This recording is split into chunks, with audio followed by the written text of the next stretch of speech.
Shalom saudara, apa kabar? Siap diberkati, amin. Saya percaya dimanapun kita berada, penyertaan Tuhan selalu ada menyertai berkati.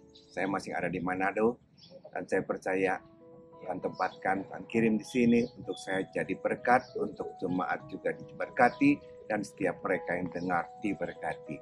Hari ini kita siapkan hati kita untuk kita menerima firman Tuhan. Tundukkan kepala kita berdoa. Terima kasih Bapak, kembali kesempatan Kau berikan buat kami, untuk kami boleh menikmati firman-Mu yang luar biasa. Persiapkan hamba-Mu Tuhan, untuk bungkus dengan kuasa darah-Mu, urapi hamba-Mu Tuhan, taruhkan perkataan-Mu, memberkati setiap kami. Dalam nama Yesus, kami siapkan hati kami. Semua yang siap diberkati sama-sama katakan, amin. Buka bersama dengan saya firman Tuhan, Lukas 4 ayat 1 sampai dengan 4 saudara. Demikian firman Tuhan. Yesus yang penuh dengan Roh Kudus kembali dari sungai Yordan, lalu dibawa oleh Roh Kudus ke padang gurun. Di situ ia tinggal 40 hari lamanya dan dicobai oleh iblis. Selama di situ ia tidak makan apa-apa, dan sesudah waktu itu ia lapar. Lalu berkatalah iblis kepadanya, "Jika engkau anak Allah, suruhlah batu itu menjadi roti." Jawab Yesus kepadanya, "Ada tertulis manusia hidup bukan dari roti saja." Saudara, kalau kita baca semua cobaan daripada iblis itu ada 3. Saya tidak membahas mengenai apa yang dicobai, tetapi satu hal yang menarik buat saya adalah satu, Yesus yang penuh dengan Roh Kudus. Yesus yang penuh dengan Roh Kudus kembali dari sungai Yordan, lalu dibawa oleh Roh Kudus ke padang gurun. Ini yang membuat satu hal yang luar biasa buat setiap kita. Roh Kudus membawa Yesus ke padang gurun. Roh Kudus membawa Tuhan Yesus ke padang gurun ya. Benar saudara, Roh Kudus yang penuh dengan Roh Kudus, kemudian dari sungai Yordan ia dibawa oleh Roh Kudus ke padang gurun dan untuk dicobai di sana. Jadi ini hal yang luar biasa yang harus kita tahu. Seringkali kita sebagai hamba Tuhan maupun seringkali jemaat-jemaat bertanya, "Tuhan, kenapa saya punya masalah? Kenapa saya punya problem?" Tapi dari ayat ini jelas sekali, Tuhan Yesus saat melayani, dia tidak pernah takut dicobai, bahkan nantang, dibawa oleh Roh Kudus ke padang gurun untuk dicobai. Saudara, yang harus kita tahu ini, karena Tuhan mau setiap kita mengerti, selama kita ada di dalam dunia ini, selama itu pula masalah problem akan ada menyertai yang berkati. Tetapi kalau sekarang ini kita nyari, dalam tanda kutip, nyari penyakit sendiri, nyari masalah, tentu ada maksud daripada Tuhan itu. Firman Tuhan berkata dalam Yakobus, kita lihat firman Tuhan dalam Yakobus. Yakobus 1 ayat 2 sampai dengan 4. Saudara-saudaraku, anggaplah sebagai suatu kebahagiaan apabila kamu jatuh ke dalam berbagai-bagai pencobaan. Anggaplah suatu kebahagiaan bila kamu jatuh dalam berbagai-bagai pencobaan. Sebab kamu tahu bahwa ujian terhadap imanmu itu menghasilkan ketekunan. Biarlah ketekunan itu memperoleh buah yang matang, supaya kamu menjadi sempurna, utuh, dan tak kurang suatu apapun. Dalam terjemahan lain, dalam terjemahan lain berkata, ujian apapun yang kamu alami yang diizinkan oleh Tuhan, kalau kita mengalami ujian cobaan, itu merupakan satu kesempatan. Itu merupakan satu kesempatan buat setiap kita untuk lebih diberkati lagi. Jadi ini yang terjadi. Jadi kenapa Tuhan Yesus dibawa oleh Roh ke padang gurun? Inilah kesempatan. Ini kesempatan dia untuk dia bisa membuktikan siapa dia.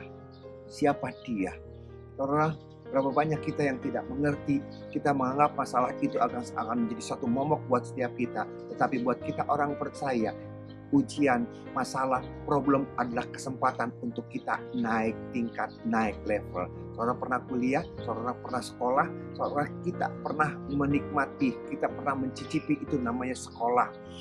Untuk kita naik dari kelas 1 ke kelas 2, kelas 2 ke kelas 3, SMP, ada SMU, dan universitas, kita harus menghadapi itu namanya ujian demi ujian.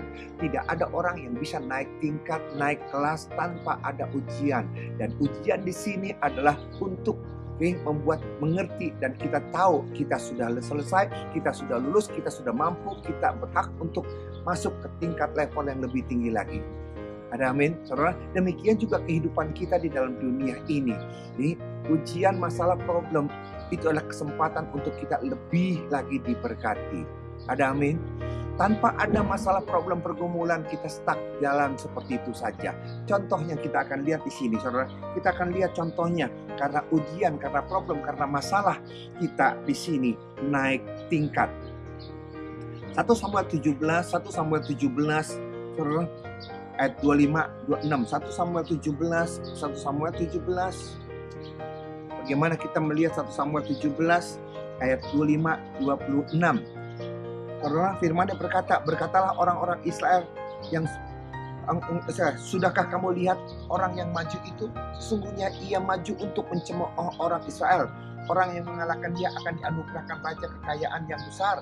Raja akan memberikan anaknya yang perempuan kepadanya, dan kaum keluarganya akan dibebaskan dari pajak di Israel.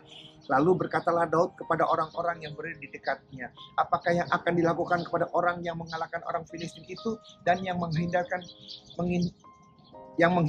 semua dari Israel? Siapakah yang orang Filistin yang tidak bersunat itu sampai ia berani mencemooh barisan daripada Allah yang hidup? Lihat, saudara, kalau kita baca perikop ini, orang Israel ketakutan, Saul pun ketakutan. Ada siapa yang membuat dia ketakutan? Ya, ada Goliat. Saat Goliat memprovokasi, menghina, membuli, merendahkan orang Israel, disitulah Daud tampil. Di situ Daud tampil dan berkata, siapa orang yang tidak bersunat itu? Karena ini yang luar biasa. Kita tahu akhir daripada cerita ini. Daud menang. Karena dia bukan prajurit pada saat itu. Tapi begitu melihat ada tantangan, ada Goliat yang membuat orang-orang Israel ketakutan, dia ambil kesempatan itu. Dia bisa saja berkata, dia bisa saja diam, dia bisa saja acuh, dia bisa saja tidak peduli. Tetapi satu hal, berani atau tidak, mau atau tidak. Kalau Daud hari itu tidak mengambil satu tindakan untuk maju dan melawan, dia tidak akan jadi apa-apa. Dia tetap saja menjadi biasa. Dan saat itu dia mungkin dalam pikiran dia, ini kesempatan sama dia. Saudara, dia sudah diurapi menjadi raja oleh Samuel. Dan dia berkata, ini kesempatan karena untuk seperti ini orang jadi kenal, orang jadi tahu siapa saya. Dan kita lihat Goliat mati dan Goliat kalah. Saudara, itu yang terjadi. Dan Daud terkenal di sana dan Daud sukses di sana. Berbeda halnya kalau kita lihat di dalam ayat 33 dan 37. Lihat ayat 33 dan 37. Tetapi Saul berkata kepada Daud, tidak mungkin engkau dapat menghadapi orang Filistin itu untuk melawan dia, sebab engkau masih muda, sedangkan dia sejak dari masa mudanya telah menjadi prajurit. Tetapi Daud berkata kepada Saul, hambamu ini biasa mengembalakan kambing domba ayahnya. Apabila datang singa atau beruang yang menerkam seekor domba dari kawanannya, maka aku mengejarnya, menghajarnya dan melepaskan domba itu dari mulutnya. Kemudian apabila ia berdiri menyerang aku, maka aku akan menangkap janggutnya lalu menghajarnya dan membunuhnya. Baik singa maupun beruang telah dihajar oleh hambamu ini, dan orang Filistin yang tidak bersunat itu, ia akan sama seperti salah satu daripada binatang itu. Maka ia telah mencemooh, karena ia telah mencemooh barisan daripada Allah yang hidup. Saudara, ini yang luar biasa, yang menjadikan kenapa Daud itu luar biasa. Saudara, kita ada problem, ada masalah, kita bisa berkata ini kesempatan. Tetapi satu hal, jangan ceroboh. Kita bisa berkata seperti itu merupakan ujian. Masalahnya sekarang, apakah saudara sudah belajar? Setiap kita yang akan menghadapi ujian, pertanyaannya adalah apakah kita sudah belajar? Kalau kita belum belajar dan kita tidak belajar dan kita langsung masuk ujian, itu sama juga bunuh diri. Kenapa Daud begitu luar biasa dan tidak takut dengan Goliat? Karena dia bukan mengandalkan diri dia sendiri, karena dia masuk dalam ujian, karena dia belajar apa yang dia pelajari, dia mempelajari saat dia mengembalakan kambing domba daripada ayahnya. Dan dari situ dia melihat bagaimana penyertaan daripada Tuhan. Saudara tahu singa seperti apa? Saudara tahu beruang seperti apa? Itu dia cabik-cabik dengan luar biasa. Bukan karena kekuatannya dia, tetapi karena Tuhan yang menyertai dia, yang membuat dia mampu. Dan ini pelajaran yang dia sudah jalani. Dan saat sekarang menghadapi ujian yang sesungguhnya, menghadapi Goliat yang begitu menakutkan, yang tingginya sampai dengan 3 meter, hampir 3 meter. Dia cuma pria yang biasa saja, dan dia tidak pernah akan gentar.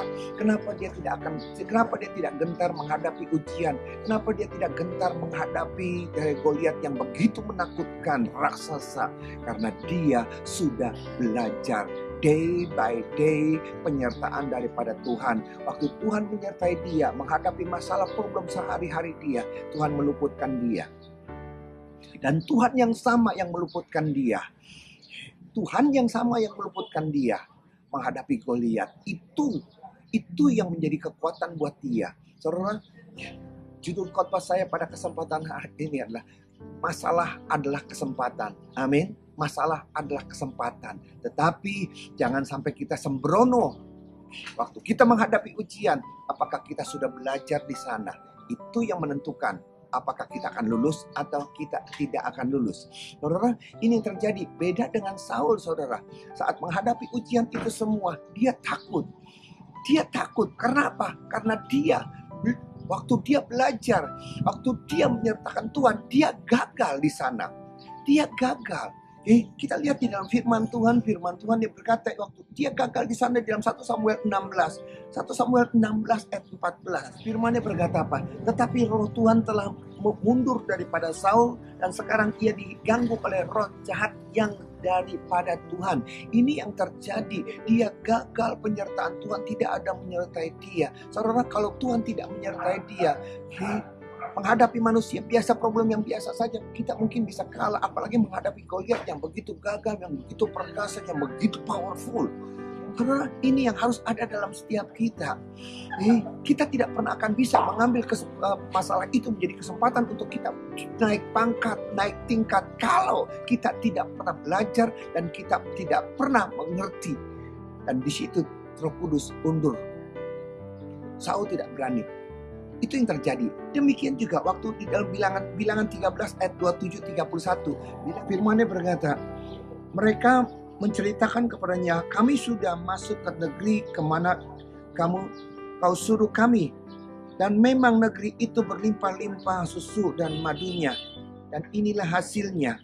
Hanya bangsa yang diam di negeri itu kuat-kuat, dan kota-kotanya berkubu dan sangat besar.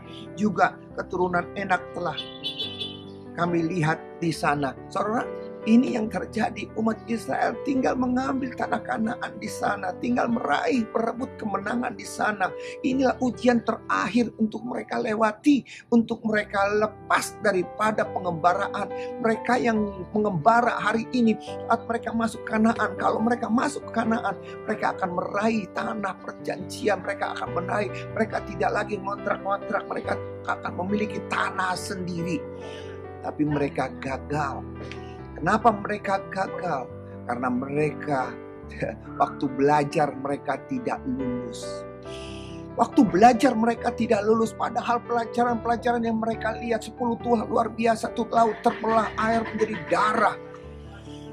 Ada tulah seperti luar biasa, ada sampar, ada nyamuk, ada kegelapan. Mereka itu melihat, tapi mereka tidak belajar. Kalau mereka tidak belajar seperti itu, saat mereka ujian, mereka ketakutan, mereka kalah dan mereka gagal. Saudara, siapapun kita di tempat ini, seringkali hamba Tuhan berkata, jadikan masalah sebagai kesempatan untuk kita tampil, untuk kita diberkati, untuk kita naik tingkat. Ya, tidak salah. Tapi satu hal yang harus kita tahu sekarang adalah, apakah kita sudah belajar dan bisa. Kalau kita sudah belajar, kita siap untuk kita dites. Kita siap untuk mengambil kesempatan untuk kita diuji. Kalau saja kita belum siap, kita sama juga bunuh diri. Siapapun kita di tempat ini, jadikan masalah-masalah adalah pembelajar demi pembelajaran. Supaya waktu kita menghadapi ujian, kita tidak fail, kita tidak gagal. Karena apa? Karena itu kesempatan untuk kita naik tingkat lagi. Ada amin? Jadi dimanapun kita berada, jadikan kesempatan itu pembelajaran buat setiap kita. Jadikan ujian itu anjang untuk kita naik tingkat lebih dekat lagi kepada Tuhan. Jangan pernah kecewa, jangan pernah putus asa, karena Tuhan tidak pernah meninggalkan kita. Tundukkan kepala, kita berdoa. Hamba-Mu sudah selesai berbicara, tapi biar Kristus berbicara mengajar kepada setiap kami secara pribadi dengan bahasa yang lebih sederhana. Mampukan mereka Tuhan tidak putus asa saat mereka menghadapi ujian, saat mereka menghadapi masalah. Karena ini Kau izinkan untuk mendidik otot-otot rohani kami, supaya saat kami menghadapi ujian yang sesungguhnya, kami tidak gagal, tetapi kami lulus dan kami naik tingkat. Terima kasih Bapak, berkati negara kami, Presiden, Wakil Presiden, Gubernur, Dokter, Suster, dan semua jajarannya. Berkati jemaat-Mu dimanapun mereka berada. Tutup bungkus mereka dengan kuasa darah-Mu. Terima kasih Bapak, dalam nama Yesus kami sudah berdoa. Haleluya. Amin. Demikian firman Tuhan. Sampai jumpa dalam sesi yang akan datang. Tuhan Yesus berkati. Shalom.